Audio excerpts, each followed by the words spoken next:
Jimmy Butler, he's a very interesting player to me. He's like, oh, shoot, I don't know where to go with the ball because I haven't been able to think. It was a great series. Game 4 was one of the best games I've ever watched in my entire life. Now LeBron's a 4-time champion, and Anthony Davis gets his first. It's unacceptable. So happy when the Astros lost because it would definitely be a 2020 thing. Yeah, I was impressed by their game. Braden Point, Andre Palat, Nikita Kucherov, that was the best line in the playoffs, no doubt. Stay undefeated when they face the mighty Cowboys with Garrett Gilbert. Hey everyone, I'm Jared Sandler, and you're listening to Outsiders Opinions.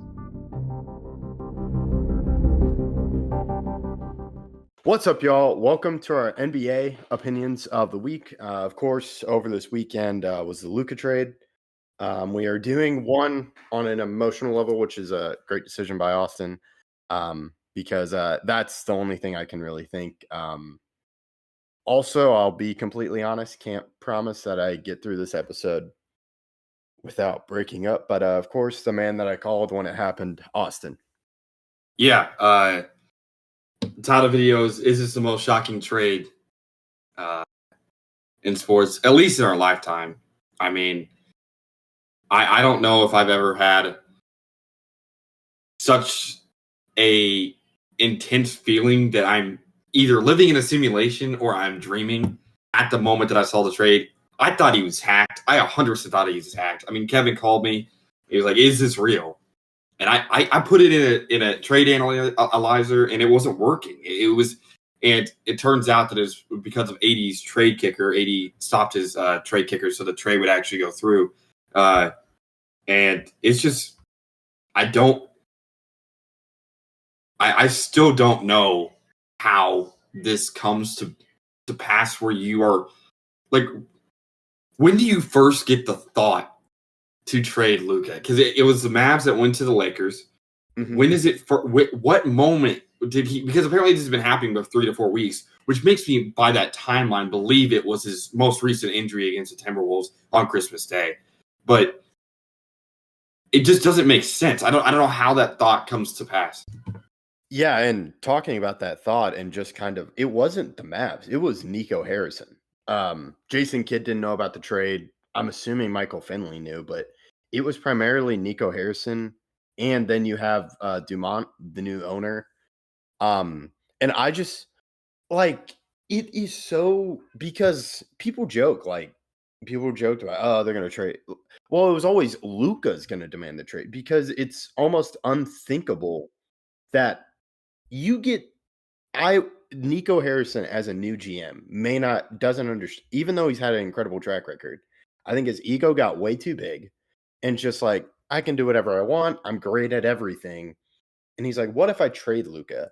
And the thing is, he doesn't understand how many other GMs want to be in that spot. And this is from just, this is an emotional one, but I'm just like, you have 5-time All-Star.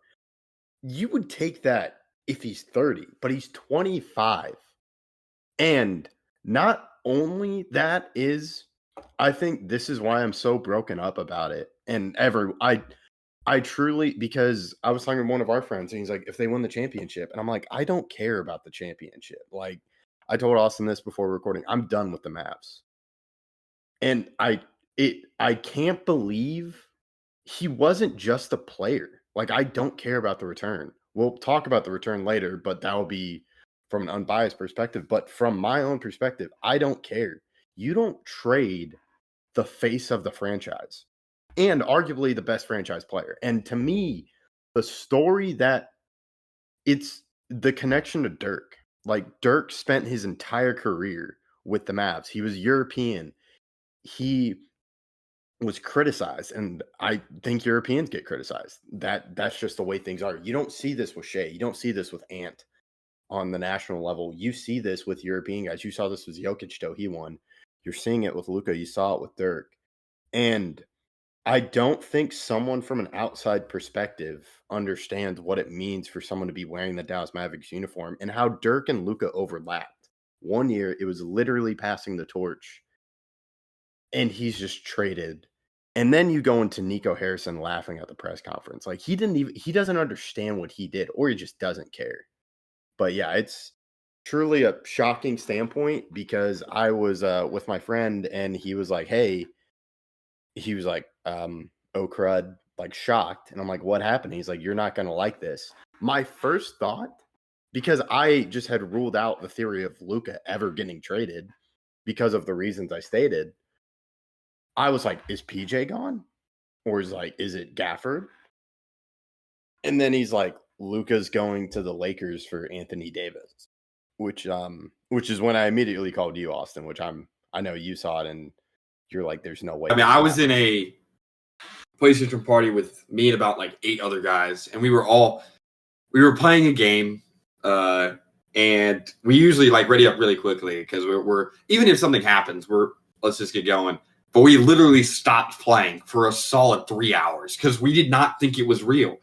In that party, there was there's only one Mavs fan in the PlayStation party, but it didn't matter. Like this is a seismic NBA event that I just can't. I'm an analytical person. I like to find reasons for stuff to happen, and so I kept trying to think, and I just eventually got brain fog because I just could not imagine what caused it to happen. Luka didn't want to leave. The Mavs had just made an NBA Finals run. They had just made moves to get other guys on the team. They were still in a play-in spot despite Luka's injuries, and you would think that when Luka returned, they would be better. I just don't understand necessarily what caused them to do it. Now, I will ask you this. You say that you don't care about the return. If it was a crazy return, you still wouldn't care? If it was a 10 first-round picks return, would you care? It would lessen probably the pain I'm going through, but still I'd be like, no.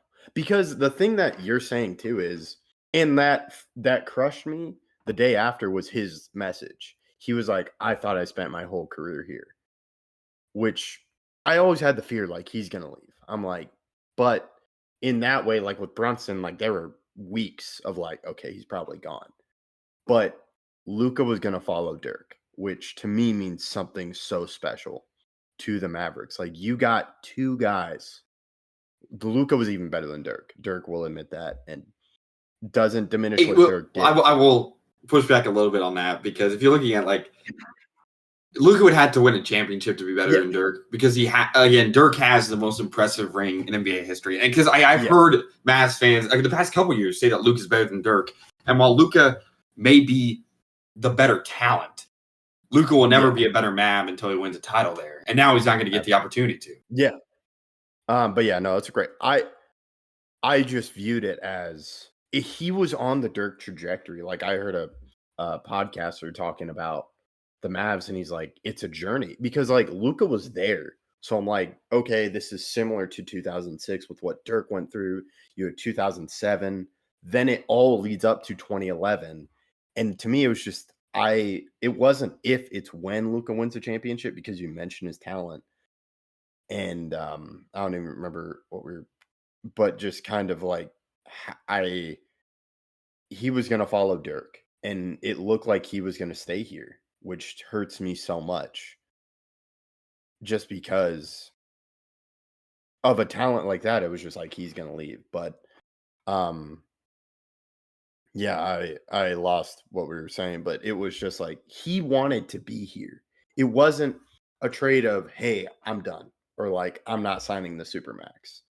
If you get 10 first round picks, maybe I feel better, but it coming from the Mavs side hurts because I agree. I think that's the bigger part of it. If not to mention the fact that again, we're not going to go into the trade and how that looked, but if you were offered 10 firsts, Chet, and Jalen Williams, the J-Dub, I think even I would accept that trade because I think you're winning the deal. And again, I'm an analytical person, but the Thunder would have to come to me for that.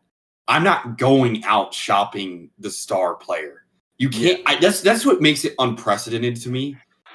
Is that I think it is the only time I can remember, at least in the last 30 years, where a star player is traded without demanding it. And when I say star player or superstar player, a top 5 talent in the league is traded with both not only Luka not demanding a trade, but the Mavs trying to trade him. Mhm. It doesn't. I don't get it. I don't get it. I don't get it. I don't get it.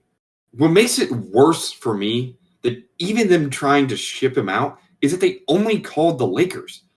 Exactly. And I just, if I'm trying to trade Luka, trading him to a team that is barely above me in the playoff race currently is not a thought that passes my mind. If I'm trading him, if I'm shopping him, I'm trying to get him to some team in the East. And preferably a team that's got a lot of assets, obviously, and going to give me a really good deal. But I would say, hey, we're trading Luka. Come get him. I understand why they didn't do it to an extent, but they made the wrong decision. The reason why they didn't want to do it is because they didn't want Luka to sit out. They wanted, because if they couldn't get a trade done, they wanted Luka still to be happy with the team. But I think that they would have benefited greatly if they're going to trade him to say, hey, we're trading you. Look, if you have any guys, any friends, Jokic, anyone else that you want to call, look, we're trying to trade you. Thank you for everything you've done here, but the league needs to know, because Luka would still be gone, and I guarantee you, you would get a significantly larger deal than they got from the Lakers. And the thing, talking about that, making it known, it creates a bidding war. Executives, apparently, it was reported, even though I'm trying to stay off just the NBA side of things, it was reported they're like, if you were shopping Luka, we would have wanted in.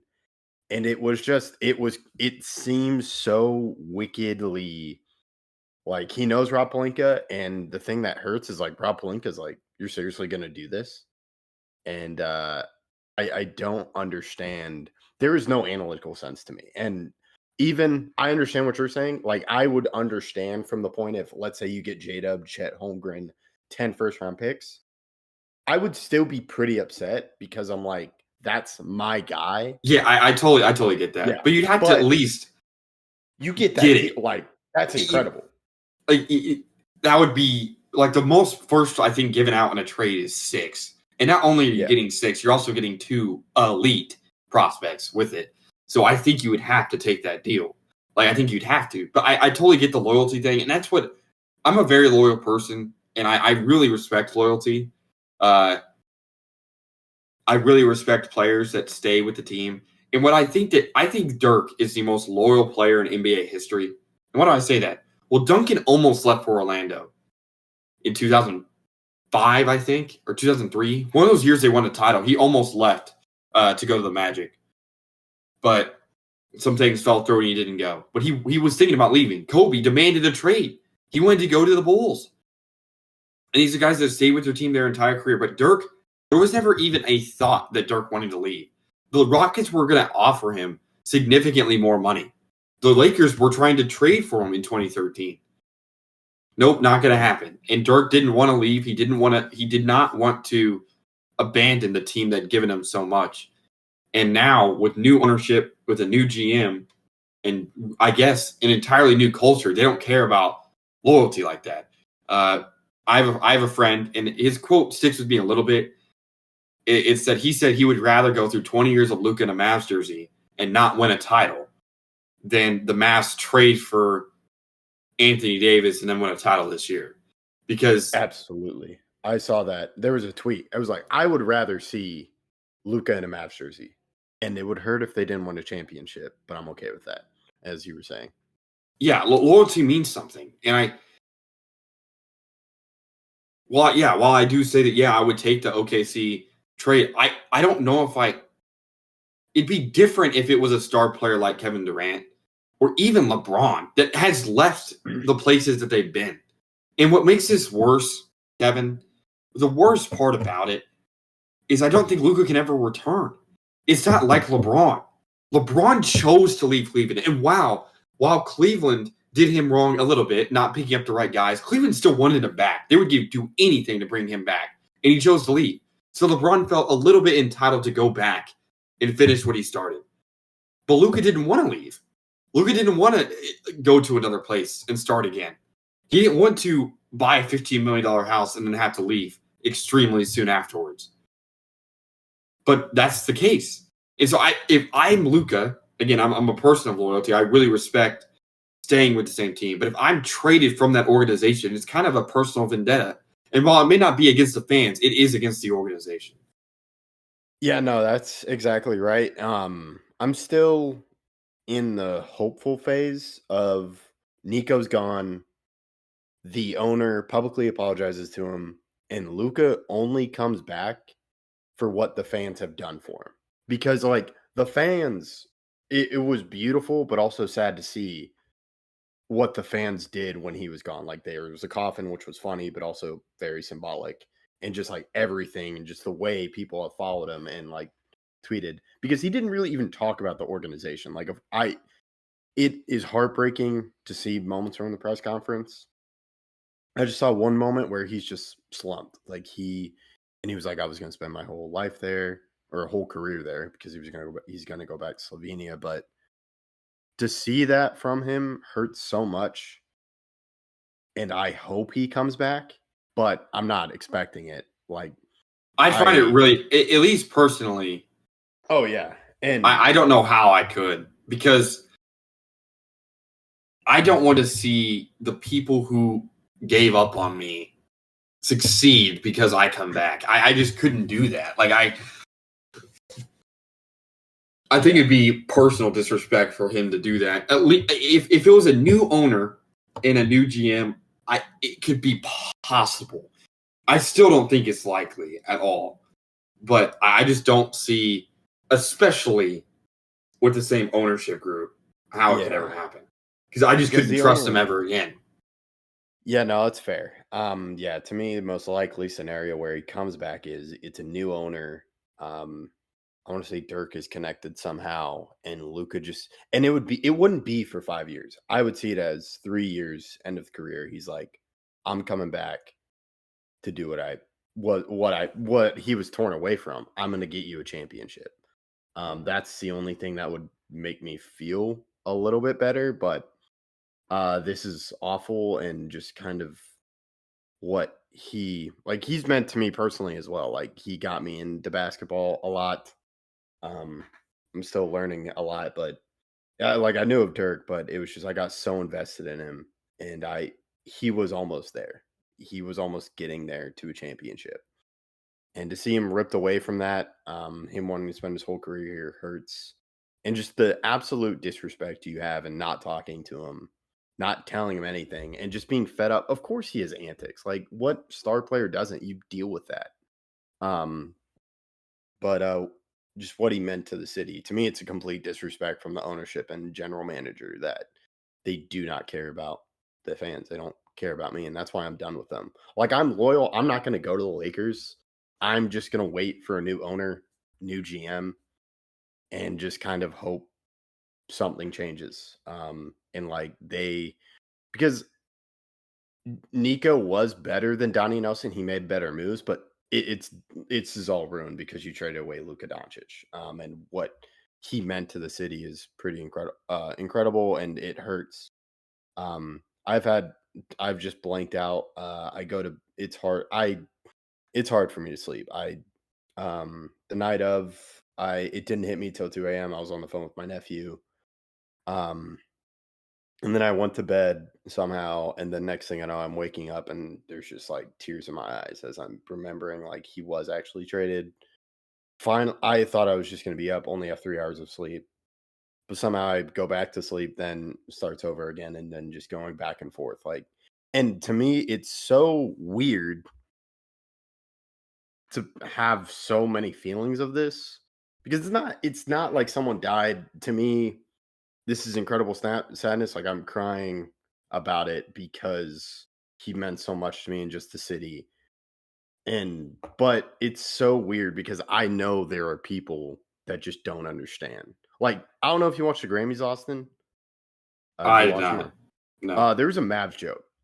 Trevor Noah left off screen some other comedian that I should know his name, or he's like, well, he was just traded to the Mavericks. And like that, like while it was a good joke and everyone I was watching with laughed, immediately I was just back to sadness. Like, how do you let this? They're a laughing stock. And I don't, maybe this is more to the analytic. I don't understand how, if you're a star player, you go to the Mavericks if this is how they treated a franchise cornerstone. Yeah. I mean, I totally understand. It's really is something that I don't know how a star player could sign there and believe it's going to go anything different. I mean, you say it's a business, but really, to get to a championship, you have to have something a little bit deeper than that in almost every case. And the Mavs had that. Yeah, and the culture's completely shifted, and it's going to be hard to recover from. If the Mavs end up winning a title this season, would there be a sort of I get it a little bit or no? There would be like, okay, you won the championship, but this is actually a tweet I saw too. It was like the Raptors won, but where are they now? They're not that relevant. Like, okay, I guess like you win the trade, I guess. If you win one. I don't think that's what defines winning the trade. I think in Luka's career, you have to win more titles than Luka does. That's how I define if you won the trade. Because that's the only way it's reasonably fair because Luka's that big of a talent. And yes, is that a high bar because Luka's career is going to be another 15 years? Let's say he plays until he's 40. Sure. But that's the requirement I have for the team to win the trade. Same thing with we talked about the Mookie Betts trade. That's also one of the worst trades. That trade was horrible because they have nothing from it basically right now, and the Dodgers still have Mookie. But the Dodgers had to win more than one. But for the Dodgers the expectations was for the Dodgers to win more than one. But for the Dodgers to win the trade, all they had to do was win the one in 2020. That automatically won them to trade. And because they're not winning with anything that is a part of the trade, like if the Red Sox win this year, there's nothing really a part of that trade anymore. It's on the team. So it's a pretty high bar for the Mavs to win this trade. It is technically possible, but it's not worth the breach in loyalty, the breach in culture, and I have no idea what's going to happen when the Mavs return to Dallas on the 8th, right? It's the 8th? I think so. The thing that I'm looking at, which is also sad to see, I will probably watch the February 25th game when the Mavs play the Lakers because... Is that game at the AAC or is it in No, LA? the AAC is April 9th. And do you remember also what happened April 9th? Was that Dirk's last game? Yep. I saw someone tweet that, and that hurts. Because I always dreamed of, like, I was lucky to get there. You were there, but our friend had told me, yeah, if my dad came, you wouldn't have been here because, like, you're not that into it. I'm like, that's fair. But I'm glad he wasn't. And I always dreamed of doing that for Luka. And, like, I don't care what the price was. I would have paid whatever. Wherever I was, I would have flown in, done whatever. And that not being able to happen sucks for me, just from a personal perspective. Just, I loved them. And, yeah, I think, it's Saturday. Yeah, Saturday, which would be February 8th. There are stuff I've seen, and I hope they do it.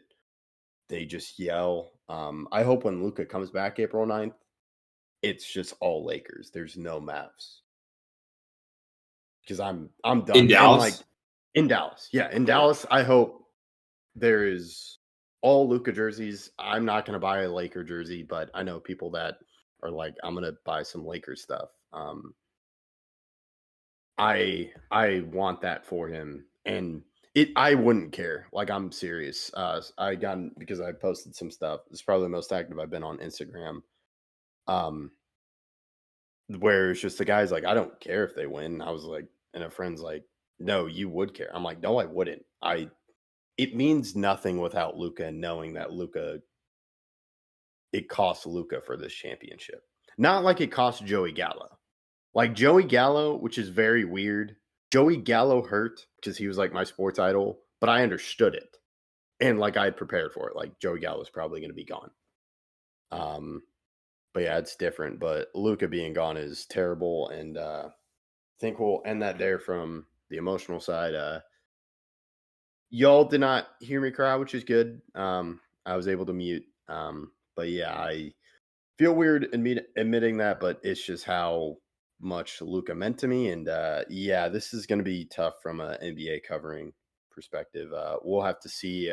We appreciate you listening, and thank you for all listening, and we appreciate you listening to Outsiders Opinions.